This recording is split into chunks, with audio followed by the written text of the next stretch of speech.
अस्सलामु अलैकुम रहमतुल्लाहि व बरकातुहू। मैं मोहम्मद जावेद, सच की आवाज़ NPS न्यूज़। देखिए आज की ताज़ा खबर।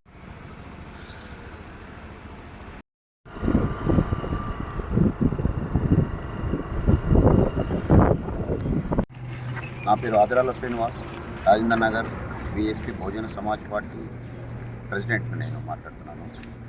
ఇక్కడ ఎయిర్పోర్ట్లో జరుగుతున్న నినాదాలు ఏముంటాయంటే, జిఎంఆర్ వాళ్ళు మరి బౌన్సర్లను గవర్నమెంట్ మాదిరిగా పెట్టిర్రా, లేకుంటే డ్రైవర్ల మీదకి రౌడీల మాదిరిగా కొట్టడానికి పెట్టిర్రా, ఏంది విషయము? అంటే వీళ్ళు ఏమైనా దొంగతనం చేస్తుర్రా, దోపిడీ చేస్తుర్రా, ఎవరిదన్నా లాక్కుంటుర్రా? కాదు కదా. వాళ్ళ కష్టం వాళ్ళు చేస్తున్నప్పుడు వాళ్ళ మీద కక్షగా కట్టినట్టుగా మనుషులను వెంటబడి కొట్టుకొని గల్లలు బట్టి గుద్దు కూడా తీసుకోవడం మేము చూసాం. ఆల్రెడీ వీడియోస్ కూడా మేము చూపిస్తాం. కాబట్టి ఇది ఎందుకు ఇట్లా చేస్తున్నారు? ఈ జిఎంఆర్ కంపెనీ ఇంత పెద్ద మల్టీ లెవెల్ కంపెనీ ఉంది, దేనికోసం నిర్వహణ చేస్తుంది ఇట్లా వీళ్ళు? అంటే వీళ్ళకి ఎవరు డ్రైవర్లకు ఎవరు అడగటం లేరా? గవర్నమెంట్కి ఏదైనా కావాల్సింది ఈ చాయిస్ కంపెనీ ఇచ్చారు. చాయిస్ కంపెనీ దేనికోసం ఇచ్చిండు? లంచాలు తీసుకొని వీళ్ళ ఐడీలు బంద్ చేసి మళ్ళీ 5,000 ఎక్స్ట్రా ఐడియాలు 5,000 ఇస్తే ఓపెన్ చేస్తా, లేకపోతే నేను ఓపెన్ చేయను, ఎవరిని చేసుకుంటూ చెప్పుకో, ఏం చెప్పుకుంటూ చేసుకో. పోలీస్ స్టేషన్ పోతే పోలీసులు ఏమంటారు?